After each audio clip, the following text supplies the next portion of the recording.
नमस्कार। आदर्श शिक्षण संस्थान की ऑनलाइन क्लासेस में आपका हार्दिक स्वागत एवं अभिनंदन। आज हम पाठ 7 पौधों को जानिए पढ़ेंगे। तो बच्चों, आपने अपने आसपास कई पौधे देखे होंगे। आज हम उनके बारे में पढ़ेंगे कि हम किस पौधे को किस वर्ग में रखें और कैसे पहचानें कि यह पौधा किस प्रकार का है।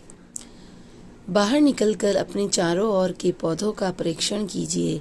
क्या आप देखते हैं कि कुछ पौधे छोटे हैं और कुछ विशालकाय, जबकि कुछ धरती पर हरे धब्बों की तरह दिखाई देते हैं।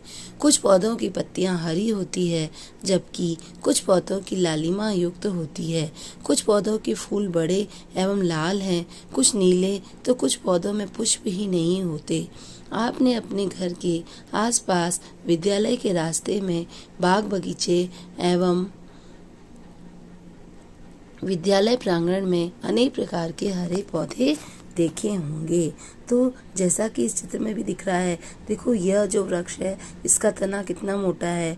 यह वृक्ष छोटा है, इसका जो तना है पतला है, और यह जो भैया बैठा है इसका जो अलग ही तना है और इसकी लंबाई भी अलग है। और इस वन के पास में जो यह पौधा है उसकी लंबाई बहुत ही छोटी है।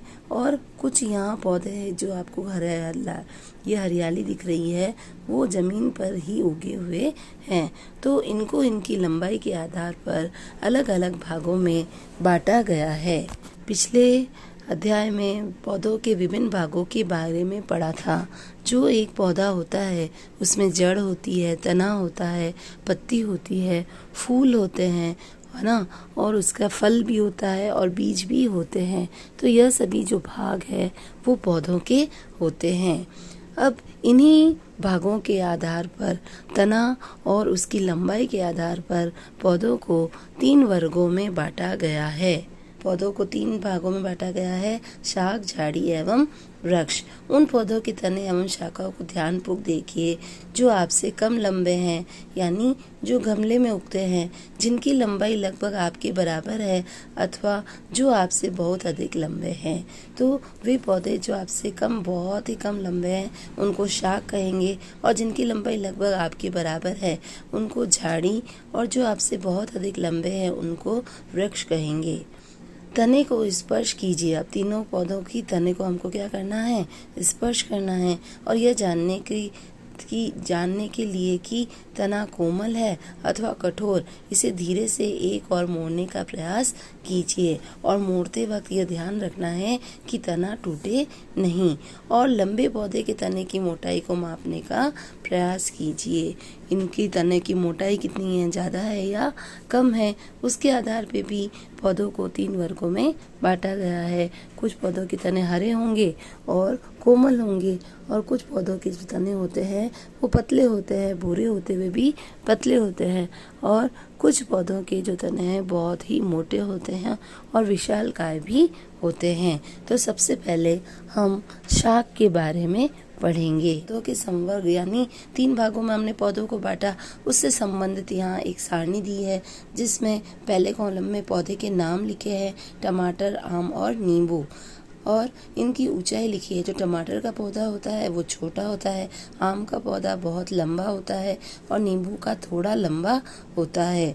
हरा, अब टमाटर के पौधे का जो तना होता है वो हरा होता है, आम का बहुत लंबा है इसलिए इसका हरा नहीं होगा। नींबू का पौधे का भी तना क्या होता है? हरा नहीं होता है। टमाटर का जो तना है वो कोमल होता है, आम का तना कोमल नहीं होता है और नींबू का तना भी कोमल नहीं होता है। टमाटर का तना मोटा नहीं होता है, कठोर भी नहीं होता है। आम का मोटा भी होता है और कठोर होता है। नींबू का तना पतला होता है, मोटा नहीं होता है, कठोर होता है। ठीक है। टमाटर के तने के आधार से जो पत्तियां होती है वो तने के आधार से ही निकलती है और तने के ऊपर से नहीं निकलती है। तो ऐसे पौधों को हम क्या कहेंगे? शाख कहेंगे, है ना। और आम, इसको हम किस में रखेंगे? वृक्ष में रखेंगे, और नींबू इसको हम झाड़ी में रखेंगे। हरे एवं कोमल तने वाले पौधे शाक कहलाते हैं। ये सामान्यतः छोटे होते हैं और अक्सर इनमें कई शाखाएं होती है। आपको जैसा कि चित्र में दिख रहा है, जो तने वाले पौधे हैं, ज़्यादातर सभी के सभी पौधे गमले में आसानी से उगाए जा सकते हैं और ये सामान्यतः छोटे होते हैं। इनका जो तना होता है वो कोमल होता है। जिनके तने हरे एवं कोमल होते हैं उनको हम शाक कहते हैं। उदाहरण के लिए आपके घर में जो तुलसी है, पुदीना है, धनिया है ना, ये सभी जो पौधे होते हैं वो किसके उदाहरण होते हैं? आपके शाक के उदाहरण होते हैं। अब दूसरा है झाड़ी। कुछ पौधों में शाखाएं तने के आधार के समीप से निकलती है। तना कठोर होता है परंतु अधिक मोटा नहीं होता। इन्हें झाड़ी कहते हैं। अब वे पौधे जिनके तने जो होते हैं वो आधार के समीप से ही निकल जाते हैं और इनका तना पतला होता है लेकिन कठोर होता है। यह बहुत अधिक मोटा नहीं होता। इन्हें झाड़ी कहते हैं और झाड़ी की जो लंबाई है लगभग हमारे जितनी होती है। तीसरा हमारा है वृक्ष। कुछ पौधे बहुत ऊंचे होते हैं तथा इनके तने सुदृढ़ एवं गहरे होते हैं। इनमें शाखाएं भूमि के अधिक ऊंचाई पर तने के ऊपरी भाग से निकलती है। इन्हें वृक्ष कहते हैं, यानी वे पौधे जिनकी जो पत्तियां होती हैं वो बहुत ऊंचाई से निकलती हैं और इनके जो तने होते हैं वो सुदृढ़ होते हैं और गहरे भूरे रंग के होते हैं। इनको आसानी से हम तोड़ भी नहीं सकते। इन्हें क्या कहेंगे? वृक्ष कहेंगे। इनके वृक्ष के बारे में पढ़ा है ना, शाक, झाड़ी और तने के बारे में। लेकिन कुछ पौधे होते हैं जो कि और भी प्रकार के पौधे होते हैं इन तीनों के अलावा, जैसे जिनके तने क्या होते हैं? कमजोर होते हैं और वे सीधे खड़े नहीं हो सकते।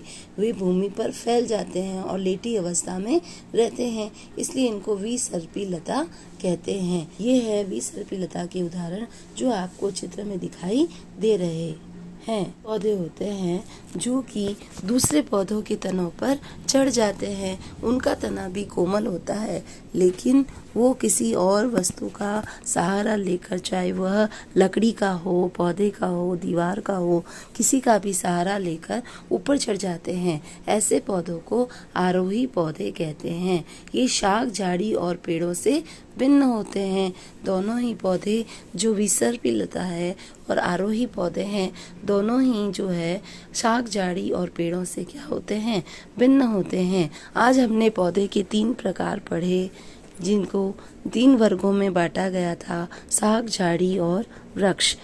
अगले भाग में हम जो है पौधों के अलग अलग भागों के कार्य के बारे में पढ़ेंगे। धन्यवाद।